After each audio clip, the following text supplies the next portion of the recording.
युवती के शरीर में सुख होता तो युवती अपने शरीर के सुख को लेकर के सुखी रहती। दोनों को भ्रम है।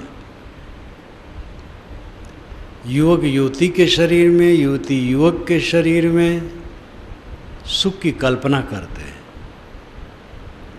और इस सुख की कल्पना में अपने को उलझा लेते हैं। जब वे दोनों मिलते हैं एक उत्तेजना होती है। उत्तेजना से अपनी ही इंद्री विह्वल और क्षीण होकर सुख की कल्पना की जाती है। मिलता कुछ नहीं, अपना भ्रम।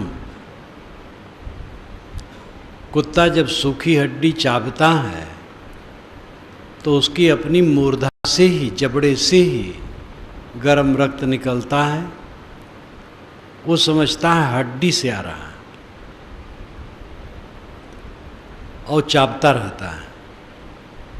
ऐसे स्त्री पुरुष अपनी ही शक्ति क्षीण करते हैं और समझते हैं एक दूसरे से सुख आ रहा है। महाभ्रम। दुनिया का सबसे बड़ा सुख इसी को माना है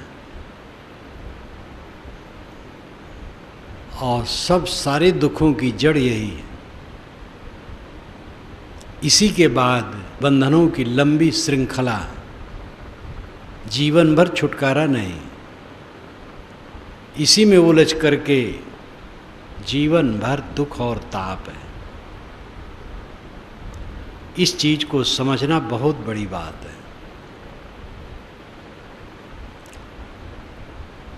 जो लोग इतनी हिम्मत नहीं रख सकते कि जीवन भर असंग होके रहा जाए, उन्हें विवाह करना उचित है। नहीं विवाह करेंगे तो समाज में मर्यादा भंग होगी, रह नहीं पाएंगे ठीक से, तो गलत होगा।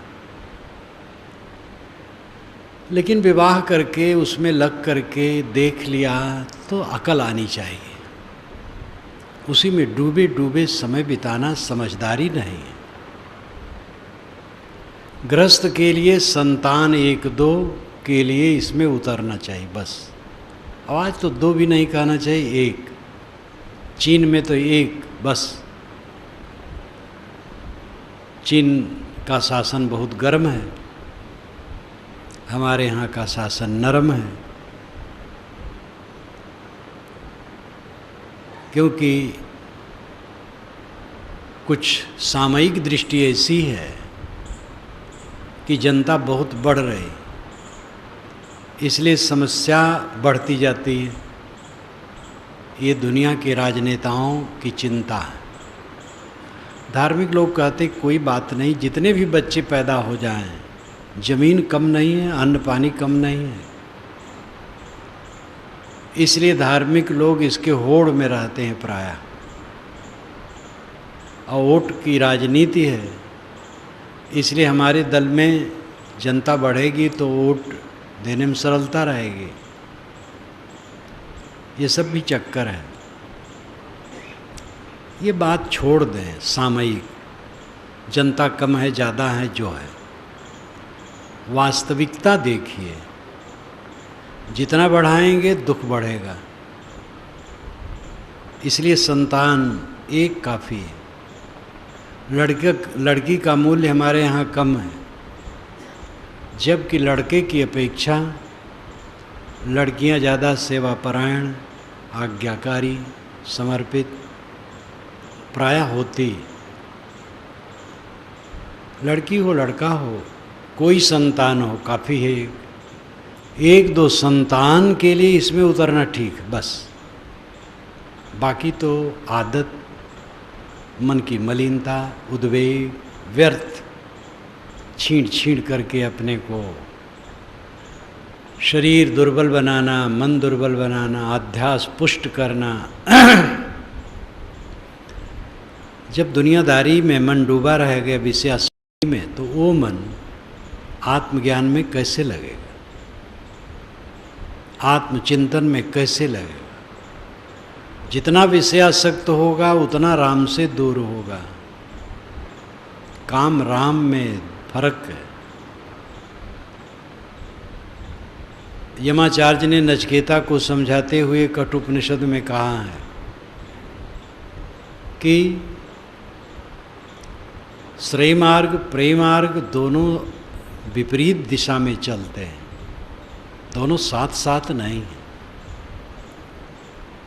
प्रेम मार्ग फिसलन का मार्ग, विषय वासना का मार्ग बहुत प्यारा लगता है, लेकिन वो कंटकाकीर्ण है। श्रेय मार्ग विषय निवृत्ति का मार्ग रूखा फीका लगता है, लेकिन वही सुखद है। बीड़ी पीने वाला बिना बीड़ी के रहना असंभव मानता है, जो बीड़ी नहीं पीता है बड़े प्रेम से रहता है बिना बीड़ी के। एक काम वासना भी इसी तरह है, यद्यपि इससे हटकर है। हटकर होने ही से मनोवैज्ञानिकों ने मौलिक प्रवृत्ति मान ली है, जो गलत है। भूख प्यास नींद और काम भोग मौलिक प्रवृत्ति मान ली है। तो भूख प्यास नींद तो मौलिक प्रवृत्ति है, काम भोग मौलिक प्रवृत्ति नहीं है। खाए बिना कोई रह नहीं सकता, जी नहीं सकता, पिए बिना जी नहीं सकता, सोए बिना भी पागल हो जाएगा। खाना पीना सोना ये मौलिक प्रवृत्ति है, काम भोग मौलिक प्रवृत्ति नहीं है, वो विकारात्मक वासनात्मक है। जिसका प्रत्यक्ष उदाहरण है कि छुटपन से ही कितने बच्चे ब्रह्मचर्य का पालन करते हैं और वृद्ध हो जाते हैं, पूरा जीवन ब्रह्मचर्य व्रत से रहते हैं। मौलिक प्रवृत्ति अगर काम भोग होता तो उसका त्याग असंभव था। जैसे भोजन और पानी का त्याग असंभव है, नींद का त्याग असंभव है, काम भोग मौलिक प्रवृत्ति नहीं। फ्रायड साहब ने मनोविज्ञान पर बहुत कहा और उन्होंने अपराधियों, जो मानसिक अपराधी प्राय होते थे, उनकी चिकित्सा करते थे और उन्हीं के आधार पर उन्होंने अपना सिद्धांत गढ़ा। उनके पास सदाचारी संयमी क्यों जाए, तो उनका कभी अध्ययन नहीं कर सके। इसलिए उन्होंने सारे मनोविज्ञान को काम से रंग दिया। सब में उन्होंने काम देखा, स्वप्नों का विश्लेषण किया, उसमें काम, हर बात में काम। एक माँ अपने बच्चे को प्यार करती है, चूमती है, उसमें भी काम देखा। ये व्यर्थ की बात उनकी है। इसलिए मनोविज्ञान में फ्रायड साहब पढ़ाए जाने लगे, उनके बहुत पक्ष बहुत सही हैं और आगे पीछे कितने फ्रायड होते रहते हैं जो भोग योग एक मानते रहते हैं। ये समझ लेना चाहिए कि एक दो संतान के लिए, गृहस्थों के लिए ठीक है बस, और बिल्कुल ज़रूरत नहीं। आत्मा वही जायते पुत्र, ये पंडितों ने कहा आत्मा स्वयं पुत्र के रूप में आ गया, इसलिए पत्नी माँ हो गई। बड़ा कठिन कथन है, बड़ा कठोर। आत्मा वही जायते पुत्र, जब पुत्र पैदा हो गया तो आत्मा ही पुत्र हो गया। यानी पुरुष जो है, पुरुष का आत्मा ही मानो पुत्र बन गया। पुरुष मानो खुद अपनी पत्नी में जा कर के पुत्र के रूप में पैदा हो गया, तो आप पत्नी माँ हो गई। संयम से रहो। ऐसे ऐसे ऋषि हुए हैं, ऐसे कड़े रूप से उपदेश किए हैं। अपने मन को इससे संयमित करने की जरूरत है। मोह माया जितना बढ़ाएंगे तकलीफ होगी। गृहस्थ और विरक्त सबको अपनी अपनी श्रेणी में मर्यादित रहने की जरूरत है। देखा देखी, कितने लोग देखा देखी बढ़ाते रहते हैं। दूसरे के घर में ऐसी चीज़ें, अपने पैसे नहीं हैं, कर्ज ले करके ड्राइंग रूम सजाते हैं, कर्ज ले करके विवाह शादी में खूब होल दुलम्मा, सब अज्ञान है। अपने को जितना समेट करके रहोगे सुखी रहोगे, जितना फैलाओगे दुखी रहोगे।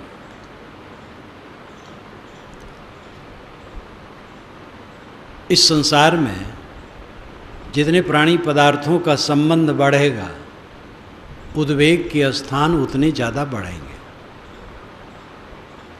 इसलिए अपने को जितना बन सके समेटने की चेष्टा होनी चाहिए। जो कल्याण चाहे, मोह माया का पसारा ये भंवर जाल है। कहते महाराज क्या करूं, एक हाथ जोड़ता हूं चार हाथ टूटता है। ये अवध क्षेत्र में कहावत है। एक हाथ जोड़ता हूं चार हाथ टूटता है। संसार का स्वभाव है टूटा फूटा, ये स्थिर नहीं है। बनना बिगड़ना इसका स्वभाव है। हम बनाने की चेष्टा करते हैं और वो बिगड़ता चला जाता है। आदमी अपने जीवन रूपी किताब का अध्ययन करेगा तो उसी से पता लग जाएगा कि बचपना से जो उसका अनुभव आज तक रहा है कितना अंतर हुआ है। आदमी कितना भ्रम में जीता है। जब वो तरुण था तब की सोच, जवानी का सोच, वैवाहिक दिन का सोच, बाल बच्चे पैदा हुए तब का सोच, बाल बच्चे जवान हो गए तब, जब वे खुद बाल बच्चे वाले हो गए अपने बाल बच्चे तब की स्थिति, कितना अंतर है। जितना जितना वो भ्रम पाले था सब टूटता चला जाता है, एक एक टूटता है। लेकिन इसको समझना सरल नहीं है। 100 जूता खाए तमाशा घुस के देखे। 100 जूता खाते लेकिन घुस घुस के तमाशा देखते हैं। कुत्ता किसी के घर में घुस के हंडी में मुंह डालता है और घर वाला आता है पीटता है, वो पे पे करके भागता है, लेकिन दूसरे के घर में फिर घुस करके वही काम करता है। कुत्ते की मार 2.5 परग, ये भी अवध क्षेत्र में कहावत कहते हैं। कुत्ते की मार 2.5 पग, 2.5 पग चला बस फिर अपना जाएगा दूसरे घर में घुसेगा। आदत, मोह माया की आसक्ति, जिसको बराबर देखते दुखदाई है वही वही काम फिर करते हैं। यही भंवर जाल है। मन में जो विषयों के प्रति आसक्ति है, प्राणी पदार्थों के प्रति आसक्ति है और उसमें उलझ उलझ करके मरना है, ये भंवर जाल है। एक बार ठगावे 52 वीर कहावे, बार बार ठगावे गप्पू नाथ कहावे। बारंबार ठगाना गप्पू नाथ होना, सावधान हो जाना चाहिए, अपने को संभालना चाहिए। जितना डुबाओगे संसार में उतनी तकलीफ होगी। जल में कमलवत रहने का प्रयास करो। गृहस्थों के लिए जल में कमलवत रहने की चेष्टा करें। विरक्त कई बातों से दूर हैं, वो चक्कर वहाँ नहीं है, लेकिन जो है उसमें जल में कमलवत वहाँ भी रहना होगा। संतों का आश्रम होता है। मैंने आपसे कहा था एक दिन, गृहस्थी का निर्माण का मूल वासना है। विरक्ति आश्रम का निर्माण का मूल निर्वासना है। आश्रम क्या विरक्ति मार्ग है।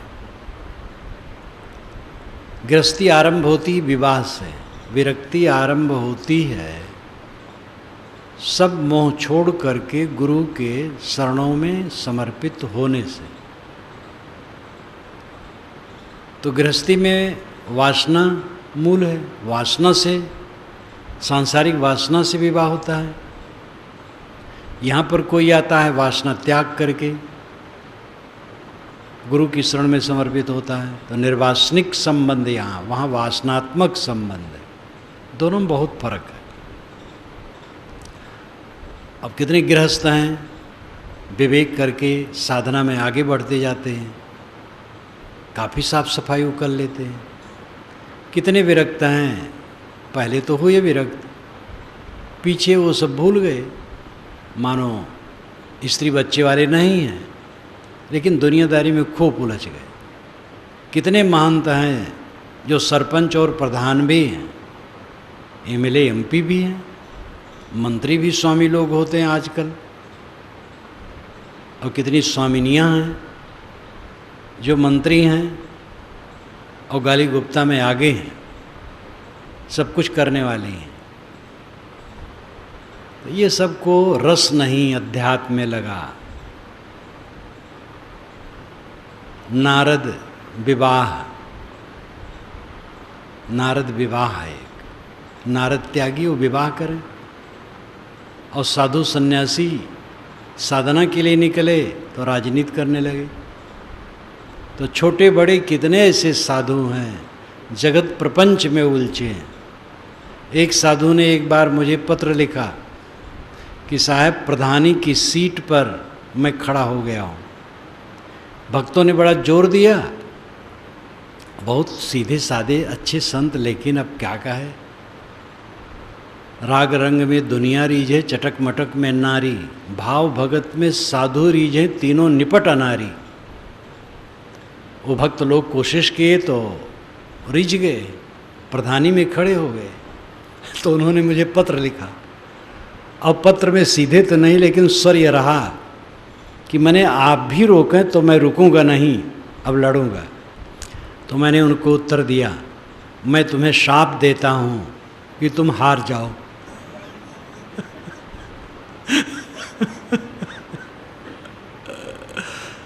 तो सचमुच में हार गए, मेरे शाप देने से नहीं हार गए। हार गए। तो जब मैं मिला तो बहुत हंसे कि आपका शाप लग गया, छुट्टी पा गया। तो उलझ गए, दुनिया में उलझते चले जा रहे हैं। साधु का बहुत बड़ा काम है, वे अपने को सुबस करें, मन निर्मल करें, समाज की सेवा करें, निर्मलता का प्रकाश करें। डॉक्टर हैं, इंजीनियर हैं, प्रोफेसर हैं, अनेक कर्मचारी गण हैं, अनेक अफसर हैं, राजनेता हैं, संगीतज्ञ हैं, अनेक भाग विभाग सब हैं कला कौशल के, सबके द्वारा समाज की सेवा होती है।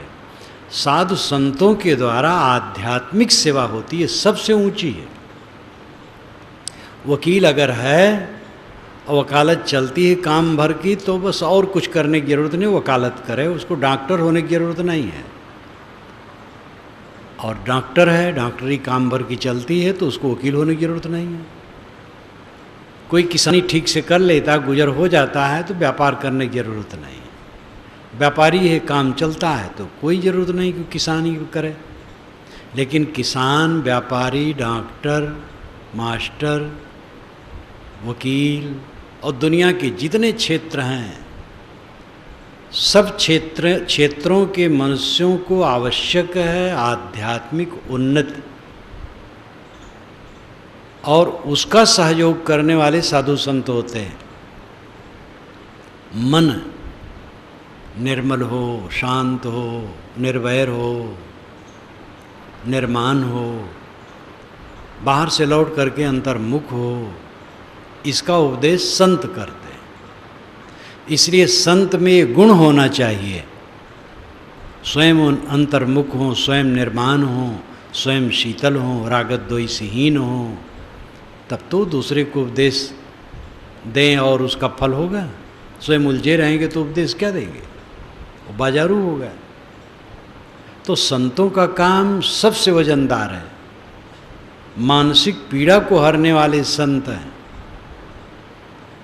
अब वे समझ ही नहीं पाए, वेश धर लिए, उलझ गए दुनिया में। भोजन मिल जाए, कपड़े मिल जाए, सोने की जगह मिल जाए, बहुत है।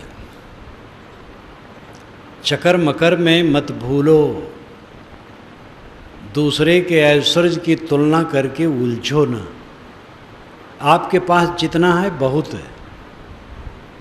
आपके पास पैसा ज़्यादा है, बड़ा मकान बना लो, कम है छोटा मकान बना लो, और कम है और छोटा बना लो।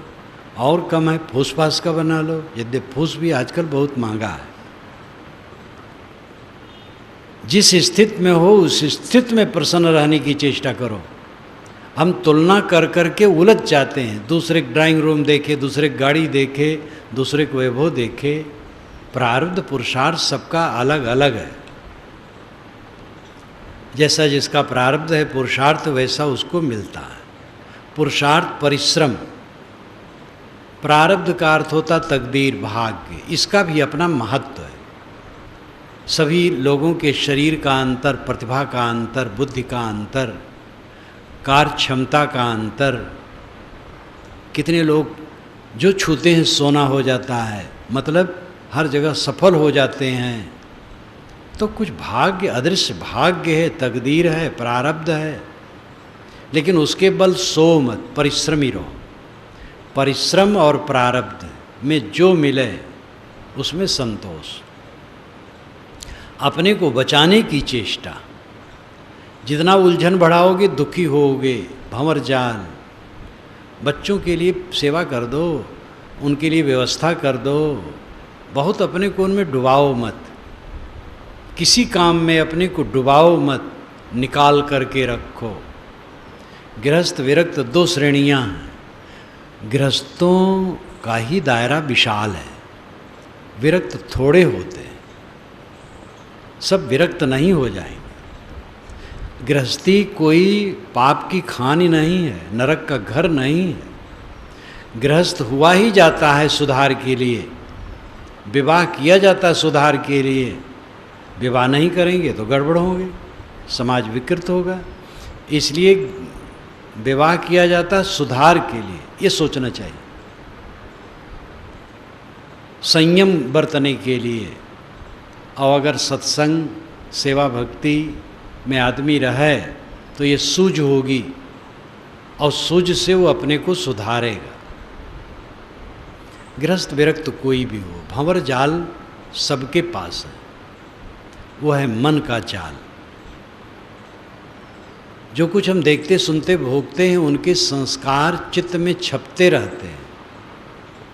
मनुष्य की वही पूंजी बनते हैं, और उसी में उलझ उलझ करके सारा संसार मर रहा है। ये मन के जाल को काटो, ये भंवर जाल है। ध्यान का अभ्यास इसीलिए कराया जाता है, मन के जाल को काटने के आदती बनो। ध्यान शिविर में जो आते हैं, ये बात नहीं कि 7-8 दिन में सिद्धि मिल जाएगी।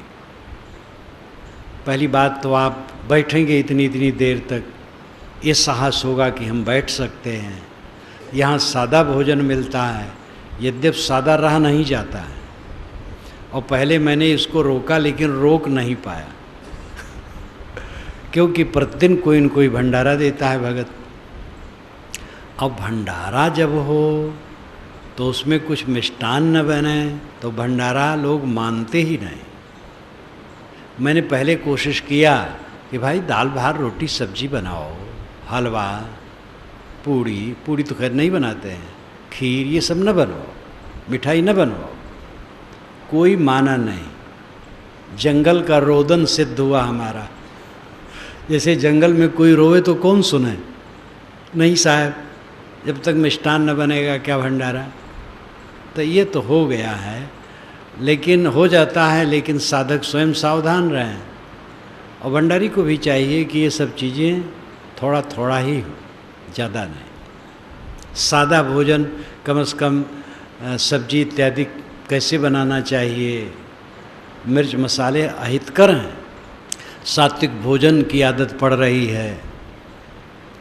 संतों के पास में बैठने का आपका सौभाग्य मिल रहा है, ज्ञान की बातें सुन रहे हैं, प्रयास करते हैं, कुछ चित्त में अंतर भी आता है, तो करते करते होता है। सिद्ध एक दिन में कोई नहीं हो सकता है। जो लंबे समय से साधना करते हैं वह स्वयं इसका अनुभव कर सकते हैं। थोड़े दिन से भी जो साधना करते हैं उनको भी अंतर आता है। पहले का भाव बदल जाता है। साधना में कोई लगा है तो धीरे धीरे काफ़ी उन्नत होती चली जाती है। मैं स्वयं अपना अनुभव करता हूँ। थोड़ी उम्र में जो मेरा मन था 17-18 वर्ष की उम्र में, फिर आगे आगे जो परिवर्तन हुआ, और परिवर्तन होते होते होते होते कितना हुआ, कहाँ कहाँ मन नाचता था, अब उधर कभी जाता ही नहीं है।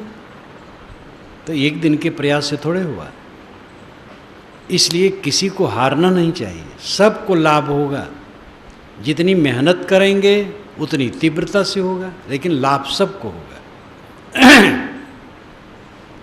मन का भंवर सबको बहुत पीड़ित करता।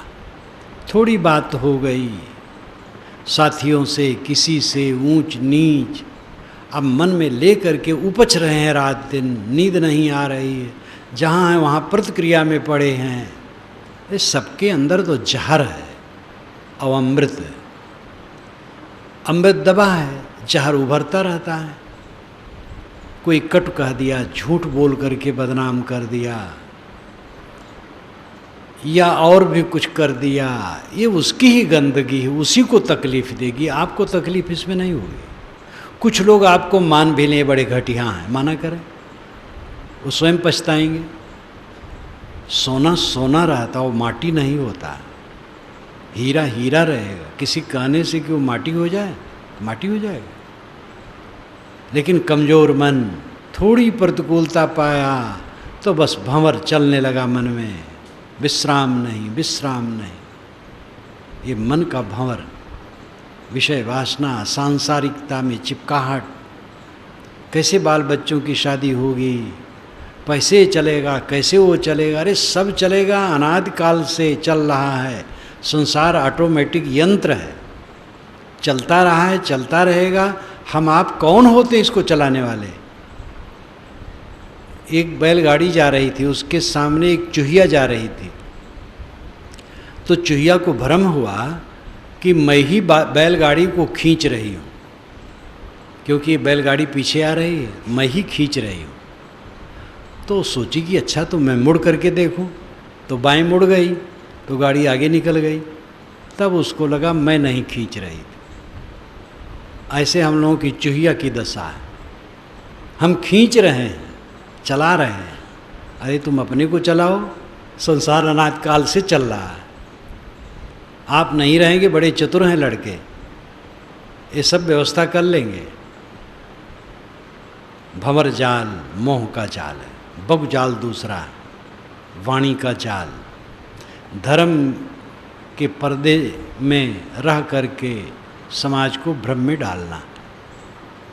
अनेक मान्यताएं, अनेक कमजोरियां, छींक छींक, अगर कोई छींक दिया तो अशुभ हो गया। उसकी नाक में फर्क आ गया, छींक हो गई, उसमें अशुभ क्या हो गया। पुरुष का दाहिना, स्त्री का बायां अंग फड़का तो शुभ, और स्त्री का दाहिना फड़का और पुरुष का बायां तो अशुभ। सब कुछ नहीं, चाहे जो अंग फड़के, कोई चिंता मत करो। वायु विकास से अंग फड़कते, उसमें कोई हानि लाभ नहीं है। छिपकली ऊपर गिर गई तो अशुभ हो गया, पक्षी घर में घुस गया तो अशुभ हो गया, कुत्ता रोने लगा तो अशुभ हो गया। ये सब कुछ नहीं। दिशाशूल आपको लगता, मंगल बुध उत्तर दिश काला। मंगल बुध उत्तर को जाओगे तो काल है, लेकिन मंगल बुध को भी इलाहाबाद से फैजाबाद के लिए ट्रेनें बसें छूटती, और सबका एक्सीडेंट नहीं होता है। और अमुक दिन को अमुक तरफ अगर ऐसा है, तब तो दिल्ली में कानून बना देना चाहिए, जिधर दिशाशूल हो ट्रेन बसें उधर न जाए उस दिन, और जाती हैं। क्या होता है, दिशाशूल बिल्कुल झूठ है। लड़का पैदा हुआ 27 में पड़ गया, मूल गणंत में पड़ गया, कितना कितना प्रपंच है। और जो पंडित को नहीं दिखाते उनका लड़का नहीं पड़ा, मुसलमान ईसाई नहीं दिखाते उनका लड़का नहीं पड़ा, हिंदू में ही जो सामान्य वर्ग के लोग नहीं दिखाते हैं उनका लड़का नहीं पड़ा, जो दिखाए उसको पड़ गया। 27 ये पंडित ही है, मूल गणंत ये पंडित ही है। इसके पास जाओगे तो भटका देगा। कर्मकांडी कभी नहीं चाहते हैं दुनिया में ज्ञान फैले, और केवल ब्राह्मण कर्मकांडी नहीं, हर संप्रदाय के कर्मकांडी चाहते हैं कि आदमी को थोड़ा ज्ञान हो, जिससे जरा उनकी बात को समझ ले, थोड़ा धर्म कर्म करे, दान पुण्य करने की बुद्धि आ जाए। लेकिन ज़्यादा ज्ञान न हो। ज़्यादा ज्ञान होगा तो भ्रम से रहित हो जाएगा, तो फिर कर्मकांड खत्म हो जाएगा। इसलिए कर्मकांडी कभी नहीं चाहते हैं ज्ञान बढ़े, समाज बेवकूफ़ बना रहे। आपके ऊपर ग्रह टेढ़ा है, ग्रह आकाश में है तो आपके ऊपर कैसे टेढ़ा है? अब आपके ऊपर टेढ़ा तो हमारे ऊपर सीधा कैसे है? सूरज की गर्मी खुले आकाश में जितने लोग बैठेंगे सबको बराबर लगेगी। किसी को लगे किसी को ना लगे, ऐसा कैसे होगा? इसलिए ग्रह टेढ़ा है, बकवास है। टेढ़ा है तो शांत कैसे होगा? अगर एक बल्ब कोई पूजा करके बुझा दे, बल्ब जल रहा है और पूजा करके बुझा दे, तो माना जा सकता है भाई पूजा करके ग्रह भी शांत हो सकता है। जब एक साधारण बल्ब भी बुझा नहीं सकते हैं पूजा के बल पर, स्विच ऑफ करना पड़ेगा,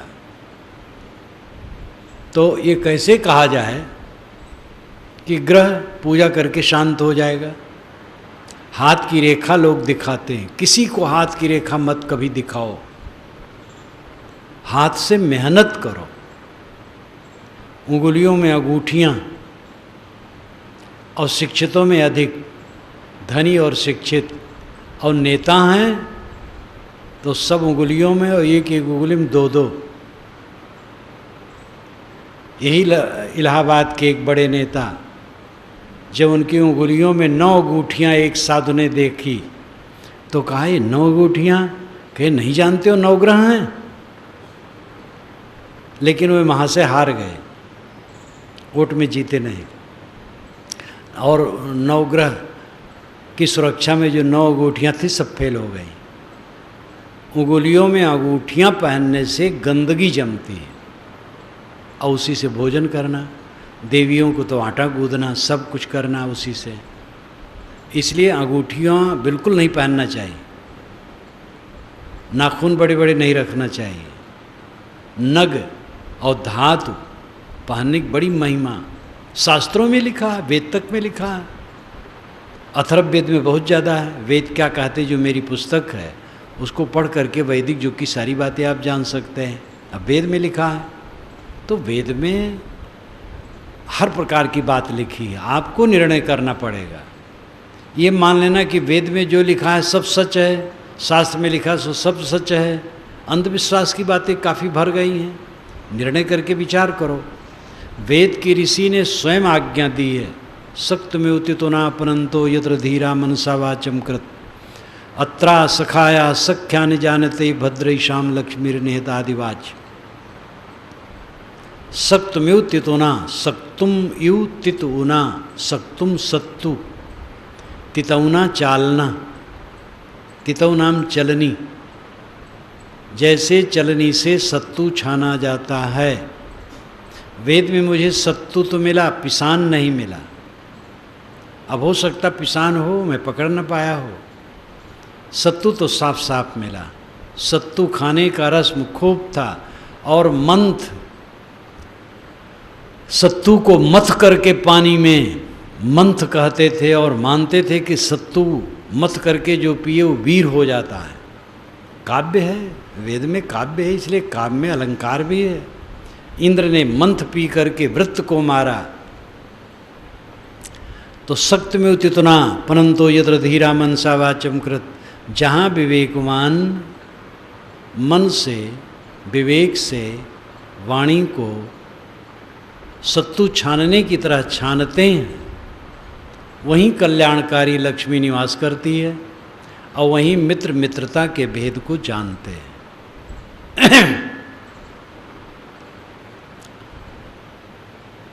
इस प्रकार इसने स्वयं कहा कि जैसे सत्तू छाना जाता है वैसे वाणी को छानो। साहब का दोहा तो आप जानते, जिसको साखी कहते हैं। साधु ऐसा चाहिए जैसा सूप सुभाए, सार सार को गहरे थोथा दे उड़ाए। साधु वह है जो फटक दे, भूसी उड़ जाए, चावल रह जाए, असार को छोड़ दे, सार को ग्रहण कर ले। दुनिया की सारी किताबें मनुष्य की रचनाएं हैं। दुनिया के सारे महापुरुष केवल मनुष्य हैं। दुनिया के सारे ग्रंथ, सारे पंथ संप्रदाय मनुष्य के चलाए हैं।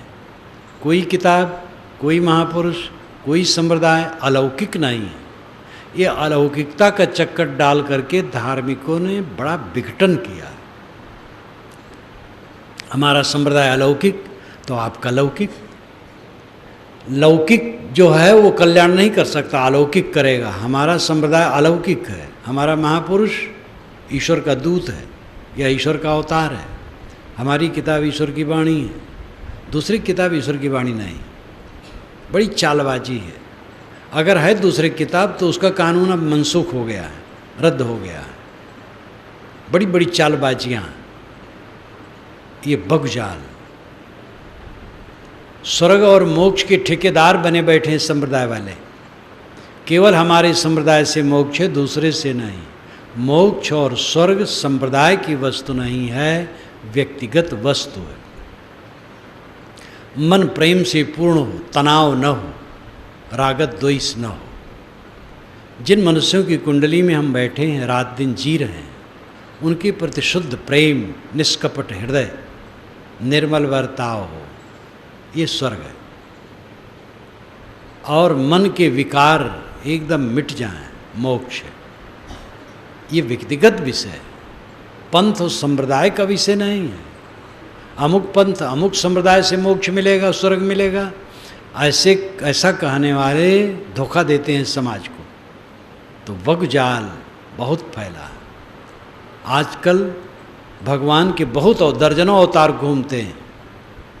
कलकत्ता में मैं था, बहुत पुरानी घटना है, 15-20 वर्ष पुरानी। एक मास्टर आने लगे 40-45 वर्ष के। फिर मेरी बात, पहले तो मुझे खुश करना चाहे, आपकी बातें बहुत बढ़िया हैं और आपकी किताबें पढ़ता हूँ, सच्चा ज्ञान है। खुश करने के चक्कर में पड़े। मैंने कहा ठीक है भाई। तब एक दिन कहे, महाराज परमात्मा का अवतार हो चुका है। मैंने कहा कहाँ हुआ है? तो रुके। मैंने कहा बताओ भाई, परमात्मा का अवतार हुआ तो हम भी दर्शन करें। कहे महाराज हावड़ा में। हम कहे अच्छा, परमात्मा की उम्र कितनी है? तो चुप। मैंने कहा भाई जब देह धरे हैं तो उनकी भी उम्र होगी। रामायण में लिखा है 69 वर्ष, 16 वर्ष से कुछ कम उम्र थी तब श्री राम विश्वामित्र के साथ उनके यज्ञ की रक्षा के लिए गए हैं। फिर जनकपुर में गए, विवाह हुआ है। तो 69 वर्ष कहा गया है। तो आपके परमात्मा जो अवतार लिए हैं, तो अवतार हैं तो भाई उम्र तो बताने पड़ेगा। तो उम्र बताए। फिर मैंने बहुत डांटा। मैंने कहा कैसा गोबर गणेश है तू, क्या अध्यापक है? तो ऐसी जालसाजियाँ फैली हैं। दर्जनों अवतार आजकल हैं।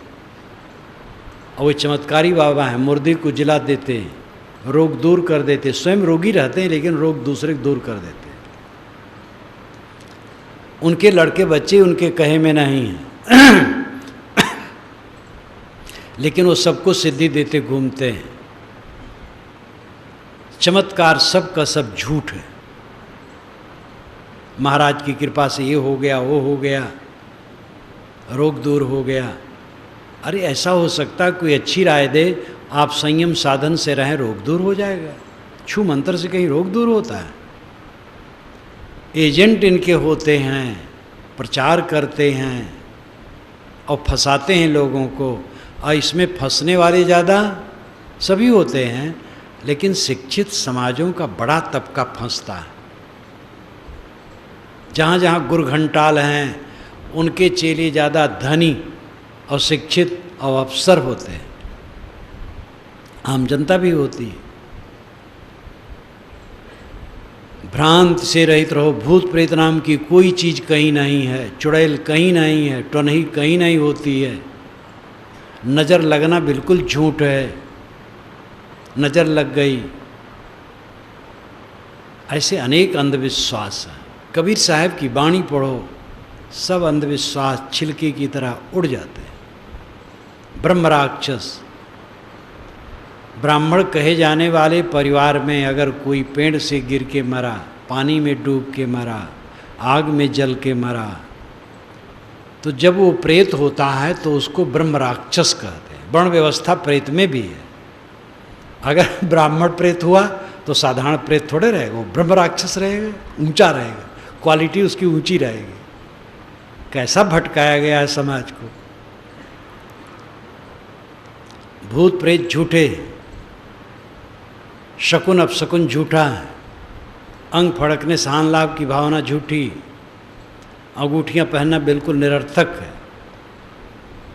अंधविश्वास से अपने को ऊपर उठाओ। देव का अर्थ वेदों में है प्राकृतिक शक्ति, चांद, सितारे, पृथ्वी, सूरज, अग्नि, वायु, ये सब देव हैं। यास्क मुनि ने तो 3 ही देव माना है। दुलोक का सूर्य, अंतरिक्ष का वायु, पृथ्वी का अग्नि, ये 3 देवता हैं। तीनों जड़ हैं। अग्नि जड़ है, वायु जड़ है, सूर्य जड़ है। तो दिव्य जो चमके उनको देवता कहा गया है। उसका ज्ञान होना चाहिए और ज्ञान करके विवेक से उपयोग होना चाहिए। ठंडी, गर्मी, वर्षा, पानी, मिट्टी, सबका विवेक पूर्वक उपयोग करो। अब जोर से पानी बरसने लगा, सब नुकसान हो रहा है। हे वरुण देवता, हे वरुण देवता, कितनों प्रार्थना करो, कुछ फल नहीं होगा। पानी बरसने के कारण जड़ है। पानी नहीं बरस रहा है, सूखा पड़ गया है, कितनों मनाओ इंद्र भगवान को, कोई फल होने वाला नहीं। जब प्राकृतिक नियम ठीक होंगे तब बरसेगा, वो ऑटोमेटिक है। जब सूखा पड़ने लगता है तो हवन चलने लगता है, प्रार्थनाएं चलने लगती हैं, नमाज ज़्यादा बढ़ा दी जाती है ईश्वर को खुश करने के लिए, क्योंकि ईश्वर सो गया है। जगाने की चेष्टा कीजिए, जागो, बरसाओ तो जरा। कितना अंधविश्वास आजकल के युग में भी है। भंवर जाल, वाणी जाल, भ्रांति का जाल। जो उपासनी देवी देवता हैं, सेवा करने योग्य देवी देवता हैं, प्राणी हैं, देवियाँ, ये नारियाँ देवियाँ हैं, पुरुष देवता हैं। इनका आदर करें।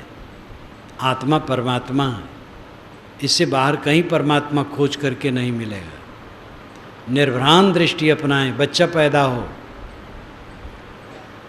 दिन तिथि लिख ले, बस काफ़ी है। समय लिख लें। जन्म कुंडली बनवाएंगे तो प्रपंच में पड़ेंगे, उलझाएंगे पंडित और उलझ उलझ करके परेशान होगे। जन्म कुंडली, शोक कुंडली। भ्रांत से बचना चाहो तो निर्भय ज्ञान ग्रहण करो।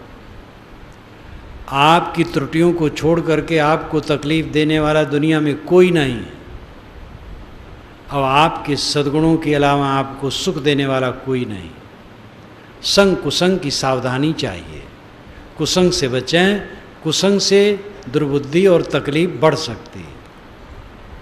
शुद्ध संग करें, उससे आपको सद्बुद्धि, सत्प्रेरणा मिलेगी और हितकर होगा रास्ता अपना। लेकिन करना कराना आपको है। वह शिक्षा, वह उपदेश सही नहीं कहा जा सकता जो आदमी को परावलंबी बनाए। शिक्षा वह सही है जो आदमी को स्वावलंबी बनाए। शास्त्रों में दोनों प्रकार की बातें भरी हैं। भगवान सबको नचा रहे हैं। सबही नचावत राम गोसाई। राम गोसाई क्यों किसी को नचाएंगे? नचाने वाला अच्छा नहीं माना जाता है। परेशान करे लोगों को, वो अच्छा नहीं मानता है। बिगाड़ानंद की कहानी तो आप जानते हैं, न जानते हो तो सुने, और जानते हैं वो भी फिर से याद करें। एक गांव में एक थे, वह सबको परेशान करते थे। कोई ज़मीन खरीदने बेचने लगे, पहुंच जाएं, इतना रुपया हमें दो, नहीं तो वड़ंगा डालेंगे, देना पड़ता था। कोई दुकान बनवा रहा है, पहुंच जाते थे, हर जगह पहुंच जाते थे। विवाह उवाह में भी वो ले लेते थे। एक लड़के का विवाह देखने के लिए लड़की वाले आए, बैठे थे। लड़का का पिता पहले सावधान था, 100 रुपये का नोट बच्चे को दे दिया था कि बेटा जब आएंगे, बिगाड़ानंद उनको सब कहते थे। आए बैठे तो लड़का नोट उनके पैर पर रख करके पैर छू लिया। उन्होंने कहा बेटा खुश रहो, तुम्हारी मृगी जल्दी अच्छी हो जाए। अब ये सुनना था, बरदेखुआ उठ खड़े। मृगी जिसको आती है, ऐसे लड़के को कौन अपनी लड़की देगा।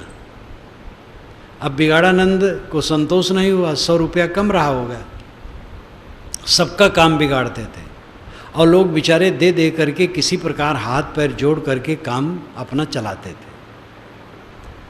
जब वे मरने लगे, गांव वालों को बुलाए कि भैया हमने गांव भर को बड़ा कष्ट दिया, हम प्रायश्चित चाहते हैं। जब हम मर जाएं तो हमारे मुंह में एक लकड़ी ठोक दी जाए, दांत खोल करके डाल दिया जाए, और मुख से कह करके मैंने बड़ा नुकसान सबका किया है, तो हमें प्रायश्चित हो जाएगा। लोगों ने कहा नहीं, ये सोच विचार अब छोड़ दीजिए, हम लोग क्षमा करते हैं और आप जा रहे हैं, गांव साफ हो रहा है, अब आप चिंता न कीजिए, हम लोग प्रसन्न हैं आपसे।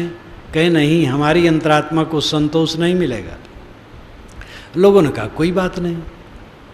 जब वो मर गए तो एक बढ़ई बुलाया गया, लकड़ी छील करके दांत खोला गया, डाल दिया गया, तो फिर वो सिग्नल की तरह खड़ा हो गया। कफन किए, अर्थी पर रख के ले गए शमशान। संजोग था, थानेदार साहब पुलिस लेके कहीं जांच में जा रहे थे कि भाई कौन मर गया, तो बताए। अच्छा ये मुख के ऊपर क्या खड़ा है, उतारो। पुलिस का अधिकार है, कहीं भी किसी की जांच कर सकती है। उतारे, कफन खोलाए।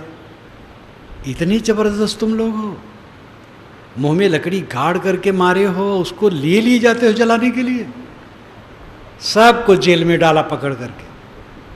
बिगाड़ानंद की बात याद करके गांव वालों ने कहा धन्य हो बिगाड़ानंद, जीते जीते सबको परेशान किए, मरते मरते गांव वालों को जेल में डाल गए। ये बिगाड़ानंद सबको परेशान करते थे और उनको पूजा चढ़ावें तो खुश, नहीं तो ना खुश। क्या ईश्वर बिगाड़ानंद है कि जब आप घूस दोगे तो खुश होगा, नहीं तो आपको परेशान करेगा? ईश्वर बिगाड़ानंद नहीं। ईश्वर सबको नचाता नहीं, लोग स्वयं नाचते हैं, स्वयं का ज्ञान है। लेकिन ये विवेक पंडित नहीं देते, महात्मा नहीं देते। कहीं रेखा की तरह कहीं बात आ गई तो आ गई, लेकिन विस्तार क्या करते हैं? प्रभु ही सब कर रहा है, प्रभु की माया अद्भुत है, भगवान ही नचा रहा है, सबई नचावत राम गोसाई। यही रट लगाए, सोच भी नहीं पाते हैं कि जिसको हम परमात्मा कहते हैं, सच्चिदानंद कहते हैं, शुद्ध बुद्ध कहते हैं, उसको खुराफाती भी मानते हैं कि वो नचाता है। खुराफाती आदमी किसी को परेशान करता है, जो खुराफाती नहीं होगा परेशान कैसे करेगा? लेकिन वग जाल, वाणी जाल इतना विस्तार है कि पंडित महात्मा स्वयं उलझें। पंडित जी, ज्ञानी जी, महात्मा जी, स्वामी जी, मौलवी जी, पादरी जी, कोई एक की बात नहीं है, सब के सब उलझे। निर्णय कदाचित लाभ उसमें ज़्यादा है। समाज को धमका धमका कर, डरा डरा करके उनकी मानसिक दुर्बलता बढ़ा बढ़ा करके पुजवाया जा सकता है। ऐसे संप्रदायी महात्मा मिले हैं जिन्होंने कहा है महाराज आप सब बातें गृहस्थों में साफ साफ कह देते हैं, ये ठीक नहीं। मतलब है गृहस्थों को जाल में रखना चाहिए, भ्रम में, तब तो उनसे वसूल हो सकता है। एक भल्ला जी थे हमारे मित्र, जो प्रीतम नगर आश्रम है उसके दक्षिण वाला मकान उन्हीं का है, अब बेच करके पंजाब चले गए हैं। बहुत अभिन्न मित्र थे। तो विनोद करें, कहें साहब यहाँ पर आवें तो कहें साहब आप पुत्र क्यों नहीं देते हैं? संतान दीजिए, धन दीजिए, रोग काटिए, मुकदमे में विजय कराइए, थोड़ा बताइए। ये आपका जो आश्रम है सड़क सोने चांदी का बन जाएगी, खूब धन आएगा। मजाक करते थे, वो जानते थे कि ऐसा नहीं करते हैं, मजाक करते थे। और मेरे संपर्क में आकर के उन्होंने भी अपने को बहुत संभाला, नहीं तो लोग उनको फंसाने वाले थे, उनकी फैक्ट्री चल नहीं रही थी। तो एक पंडित ने काशी के कहा कि जहाँ आपकी फैक्ट्री है, पहले एक आदमी वहाँ उसकी हत्या हुई थी, वो राक्षस बन करके है, वही गड़बड़ कर रहा। अब पूजा उसमें करवाना जरूरी था, लेकिन हमारे संपर्क में थे तो उन्होंने कहा अच्छा पंडित जी आप अपने खर्च से पूजा कर दीजिए और जब ठीक हो जाएगा तब मैं पैसा दे दूंगा। तो कौन करता है? तो वे हमसे मजाक करें कि महाराज अरे कुछ आशीर्वाद दीजिए, समाज को माया जाल में फंसाए रखिए, गृहस्थों को दुर्बल बनाए रखिए मन से, तब वे दान करेंगे ठीक से, नहीं ठीक से दान नहीं करेंगे। एक महात्मा अच्छे विद्वान जब मेरी पुस्तक पढ़े तो उन्होंने कहा ये महात्मा को पैसा नहीं मिलेगा। तो जिस लक्षणार्थ में उन्होंने कहा उसका अर्थ सही अर्थ है, मतलब ज़्यादा पैसा नहीं मिलेगा। पैसा यहाँ भी लोग आता है करते हैं तभी तो कुल होता है, लेकिन यहाँ सब बात खरी है और उसमें जो है बहुत है। भला ये संतत्व है, ये धर्म है, ये पांडित्य है कि आदमी को धोखा में रखे पैसा के लिए, सम्मान के लिए, भीड़ के लिए, फिर ज्ञान क्या हुआ? तो ये बड़ा बड़ा जाल है, बगुजाल, और उसमें सारा संसार उलझा है।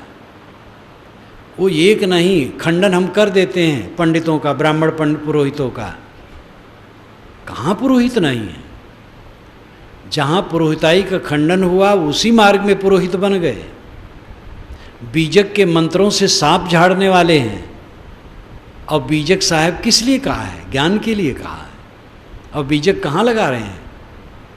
मंत्र में लगा रहे हैं। तो भंवर जाल बगुजाल है, बूढ़े बहुत अचेत, मोटी माया का मोह जिसमें घूम घूम करके जीव डूब रहा है। झीनी माया, वाणी जाल विस्तार, भ्रांतियाँ, इसमें डूब रहा है। काहीं कबीर ते बाँचिए जाके हृदय विवेक। सदगुरु कहते हैं वह बचेगा जिसके हृदय में विवेक होगा। विवेक ऐसी कतरनी है जो काट करके सारे कूड़े कचड़े को अलग कर देती, साफ सुथरा। विवेक का बल है।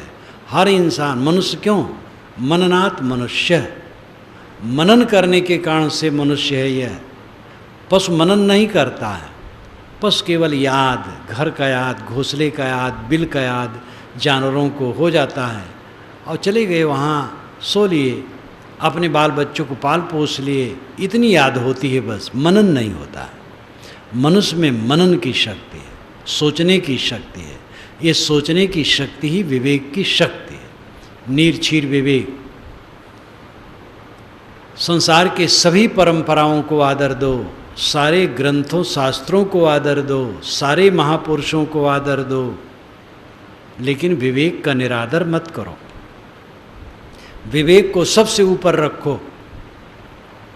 विवेक से बात मान्य है। बड़े बुजुर्ग आदरणीय हैं, लेकिन उनकी बात तभी मानी जाएगी जब विवेक युक्त हो। शास्त्र आदरणीय हैं, लेकिन शास्त्र की बात ना है आगमा सहस्मुख घटम पट युतम ईष्टे। वाचस्पत मिश्र कहते हैं हजारों वेद वचन घड़े को कपड़ा नहीं बना सकते। वेद में लिखा तो घड़ा कपड़ा बन जाएगा, जो है सो है। कबीरी स्वर शास्त्रों में भी है। कबीरी स्वर जगदीश गुप्त, डॉक्टर जगदीश गुप्त जिसका उदाहरण मैंने दिया था, उन्होंने संबूक एक काव्य लिखा है, तो उसमें बारंबार तर्क वाली बात कबीरी स्वर कहा है। कबीरी स्वर, खरा निर्णय, ये इसकी रेखा सब जगह मिलती है, लेकिन प्रपंच इतना फैला हुआ है कि वो दब जाता है।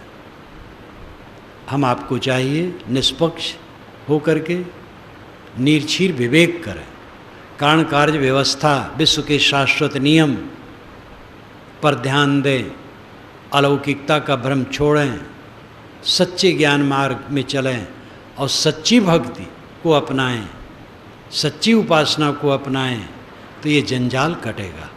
तो सदगुरु की ये साखी भंवर जाल बगुजाल है, बूढ़े बहुत अचेत, काहीं कबीर ते बाँची है जाके हृदय विवेक। अहम शुद्ध चैतन्य ज्ञान स्वरूपम अजरहम अमरहम अखंडम मनोपम अहम शुद्ध चैतन्य ज्ञान स्वरूपम अजरहम अमरहम अखंडम मनोपम अहम शुद्ध चैतन्य ज्ञान स्वरूपम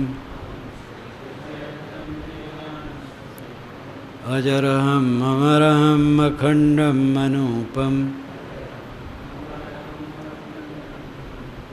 अहम शुद्ध चैतन्य ज्ञान स्वरूपम अजरहम अमरहम अखंडम मनोपम अहम शुद्ध चैतन्य ज्ञान स्वरूपम अजरहम अमरहम अखंडम मनोपम